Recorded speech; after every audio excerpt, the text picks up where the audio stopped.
I think it'll be difficult for Manchester United to summon up that kind of cash. I think it's a power play in what is becoming the biggest poker game of this summer transfer window.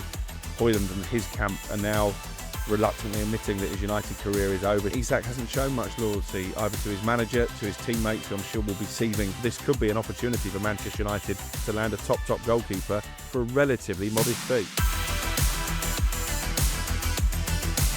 Hello, I'm Angelina Kelly and welcome to The Window, talkSPORT's daily video transfer update and your go-to guide for all of the biggest football moves. Coming up, we will be getting the latest on Alexander Isak's future, Tottenham's pursuit of Eberechi Eze, plus so much more. And joining me today is talkSPORT's chief football correspondent, Alex Crook. So, Crookie, thanks for speaking to me. I want to kick things off with Alexander Isak because he's adamant that he will not play for Newcastle again, even if the window closes and he doesn't have an exit.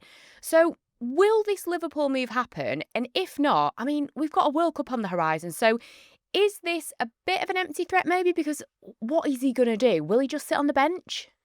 Yeah, I think it's a power play in what is becoming the biggest poker game of this summer transfer window. Alexander Isak, by not going on the pre-season tour, by not using Newcastle's training facilities when he was suffering from a thigh injury, by getting on a plane to Spain and using the facilities of old club Real Sociedad, has made it pretty clear that he feels like his Newcastle journey has come to an end. Just looking at the body language and what Eddie Howe has been saying in the media, and I think the Newcastle manager, as always, has got his tone absolutely spot on. I can see that he's hurting. He's a manager who puts loyalty as a very important quality, and Isak hasn't shown much loyalty either to his manager, to his teammates, who I'm sure will be seething at some of his antics as well, and certainly the Newcastle fans that I speak to are far from happy. But as you say, if we get to September the 1st, the window closes at 7 o'clock, and he's still a Newcastle player, of course he'll play for Newcastle again. But this is one last-ditch effort, I think, to force through the move to Liverpool.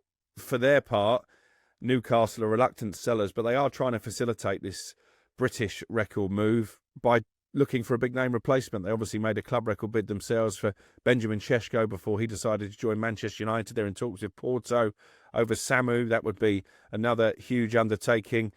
Talks have already started with Nicholas Jackson's advisors in Chelsea to get an idea of how much it would cost to price him away from Stamford Bridge. So I think Newcastle, with a straight face, can turn around to Alexander Isak and say, look, we didn't want to sell you.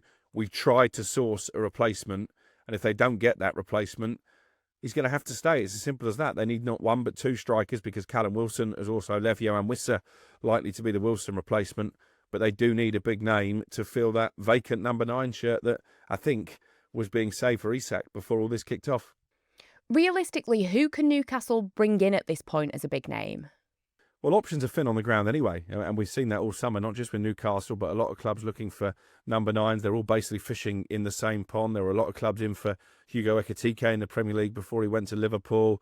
Manchester United looked at Gyökeres before he signed for Arsenal. Šeško, we spoken about, was on Arsenal's list. Then he was on Newcastle's list and obviously has ended up at Old Trafford. So number 9s are thin on the ground. I do wonder, you look around our talkSPORT pundits, the likes of Ali McCoist, Dean Saunders, Darren Bent, how much would they be worth in the 2025 transfer window? Now, that would definitely be interesting.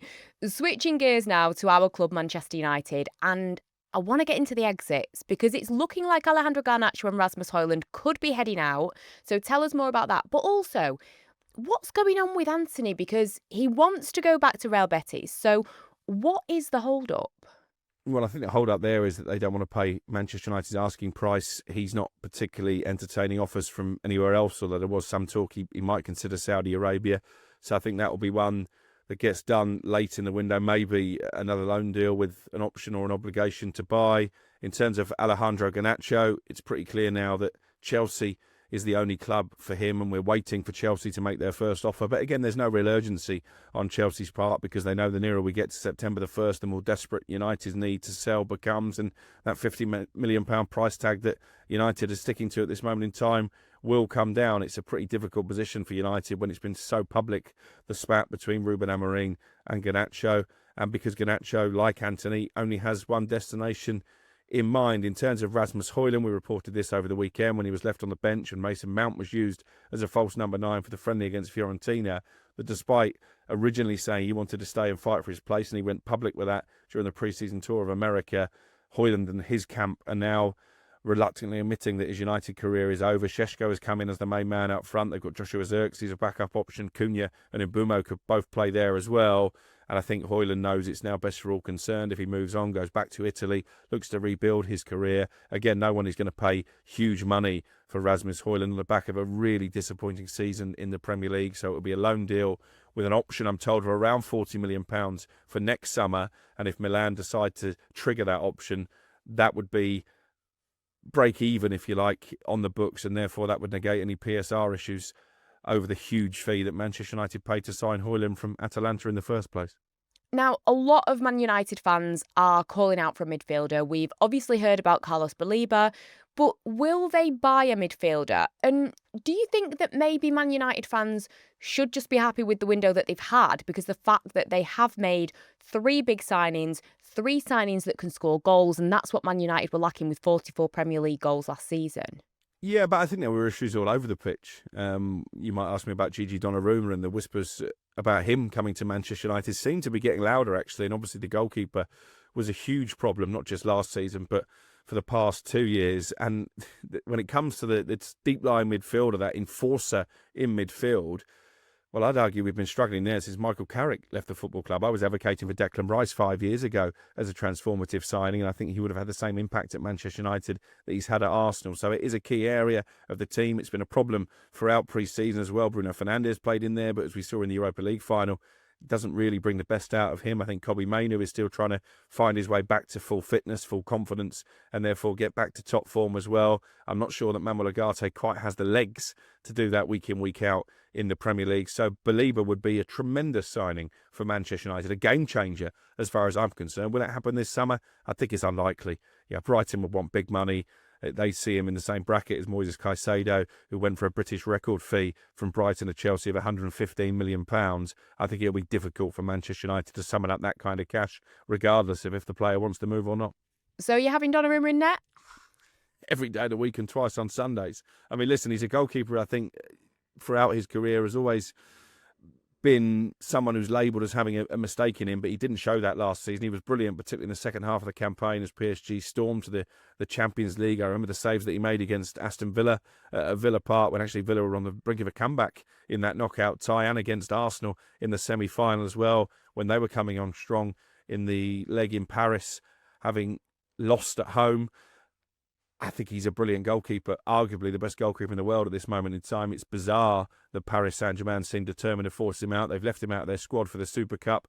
The Premier League is a burning ambition of Donnarumma. Chelsea, in the last 24 hours, sources there distancing themselves from interest. So this could be an opportunity for Manchester United to land a top goalkeeper for a relatively modest fee. I mean, he would be a big get. He's a big name, and it's safe to say it hasn't worked out with Andre Onana, and I think the fans would love it. Switching gears now, Eberechi Eze. So today he's been linked with a move to Spurs. What can you tell us about that one? Well, I think this one really has come about as a result of the injury to James Maddison, which looks like it's going to curtail, maybe even end his season.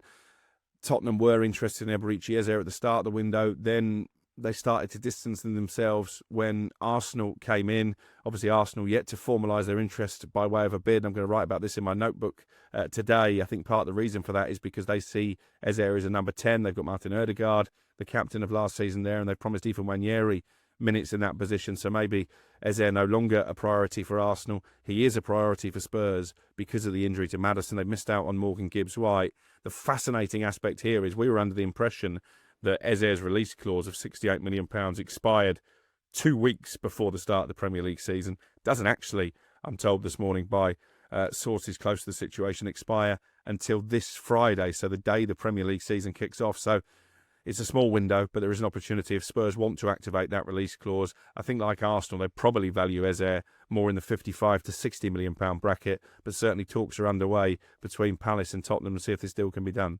Obviously, he's been linked with Arsenal, but why haven't they actually bid for him yet? Because surely if they could have already tied this one up, they would have done if they really wanted him. Well, obviously, it's been an expensive summer for Arsenal already so far, with the likes of Gyökeres, Madueke, Zubimendi coming into the club. So I think the onus now is on trimming the wage bill and getting players moved on, the likes of Zinchenko, maybe even Gabriel Jesus, who, of course, was plagued by injury last season.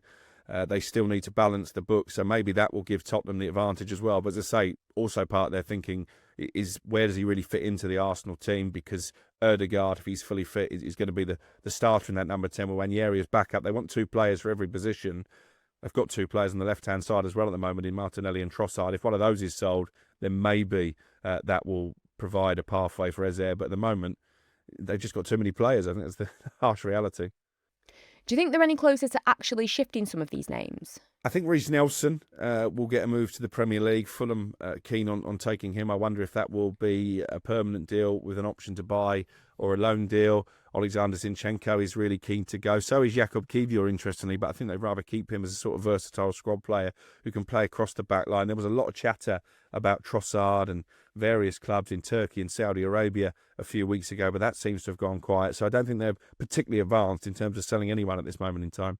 So obviously we mentioned Spurs a little bit earlier. They're also being linked with Manchester City's Savinho, and if City lose him, they're reportedly looking at Real Madrid's Rodrigo. Pep Guardiola seemingly quite keen to work with him. Is this the type of signing that City need? I think this is a situation that could ramp up at the end of the window because there's a few Premier League clubs credited with an interest in Rodrigo. Obviously, he's on decent money at Real Madrid, but I do get the impression they are open to offers because, again, they've got so many options going forward. It's difficult to see him playing too many minutes in the first team. He didn't get a lot of game time at all at the Club World Cup. Arsenal have been mentioned, Liverpool, who are looking for a left-sider, having let Luis Diaz go.